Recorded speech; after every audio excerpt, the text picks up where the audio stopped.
questions and invite the remaining 4 teams. In the orders, Drs. Foster, LaJoy, Levinson, and Vandenbroek. And then Kate Fossil will close us out, and we hope that folks stay around for the reception and really engage with our new faculty or our new teams, not new faculty, but new teams that are coming aboard. Press the next button. I don't know how to use this. Okay. Can I press it again? Okay, so I'm going to talk a bit about how I got to do this research, because it really was developed fairly organically. I arrived here in January 2017, took the job at the College of Education and Human Development, and was invited in March out to lunch. I went to lunch. I like lunch. I met a woman there, 2 teachers.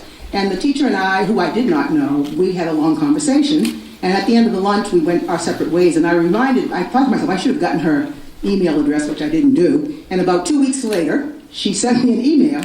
She found me at the College of Ed, and she said, hey, would you come to our school and help us get better? And I said yes. So I showed up, and I just showed up. I hung around at Mill Creek Elementary School. I showed up, weekly, hung around, met with the principal. The principal said, oh, you're great. I gave some ideas of things I thought she could do. She rejected them. I said, fine.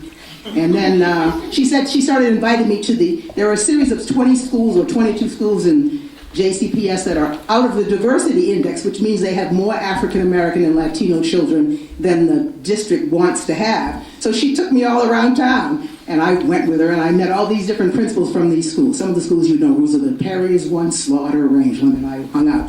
So that was that, and I thought I just hung out and talked to the woman. Sometimes I'd send her articles if I thought they were interesting. And in August, she emailed me, and she said, hey, I've learned so much from you. And I thought, what could she have learned from me? Can I keep working with you? And so we met that Wednesday night at 5:30 at Quills. She said, can you come tomorrow, which is the next day at 12 o'clock, and do a professional development session? I said, bet.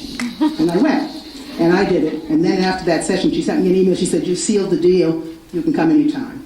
And so I started coming to the school every time. And I would go, and I would just hang out, watch, and everything. And after I had done a few things, the first thing I did is I taught them something. And I taught them this thing, which I call self-discipline. I've studied a lot of teachers. I've never really been a teacher myself, but studied a lot.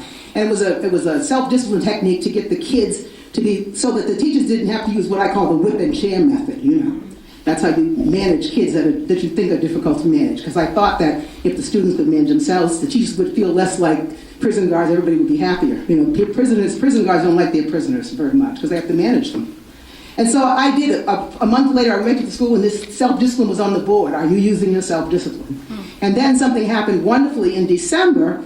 Michéle, who's the principal of the Mill Creek Elementary School, sent an email to Dr. Postal and talked about how much she enjoyed working with me and what a great person was. I said, I've made it. And I say that because I was a substitute teacher in Boston a long time ago. I'm 71.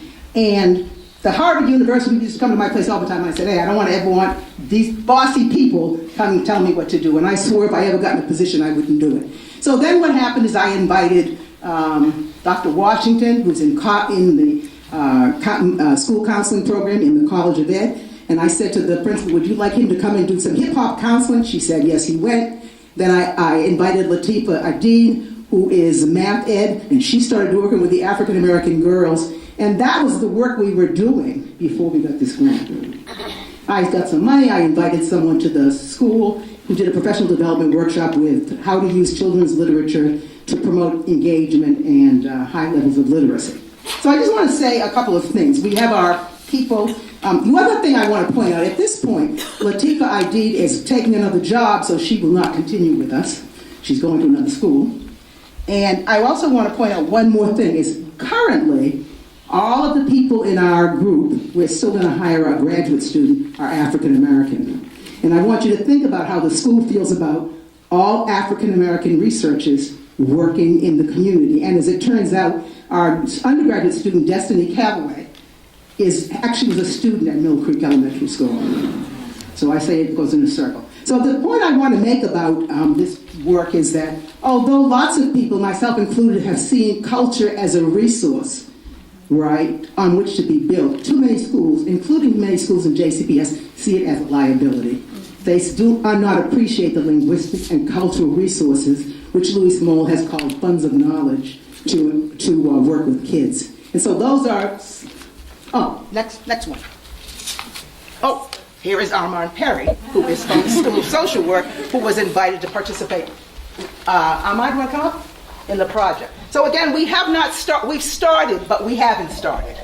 In other words, we've been doing the work without having gotten the money. So now we will officially start the work. And at the end of May, I'm going to go back to the school and I'm going to ask the teachers to tell me what they thought went well, what they thought we needed to work on, and we're going to continue that work. Again, those are 4 citations. Myself is up there, I'm going to put myself up there, of people who do work that depend on culturally responsive, you've heard that term, or who deal with culture and linguistic resources of kids to work.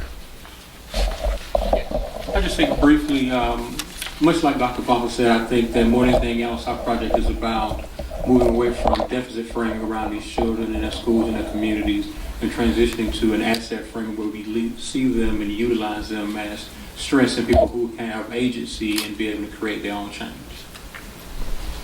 Specifically with regards to the component that I bring, making sure that teachers understand that one of the things, the assets, the resources that young people bring to the classroom is their engagement and fascination with hip-hop culture, and how that can be a very, very instrumental resource in talking about some very, very relevant and salient issues in contemporary pop culture and society at large. Thank you. Questions? Thank you.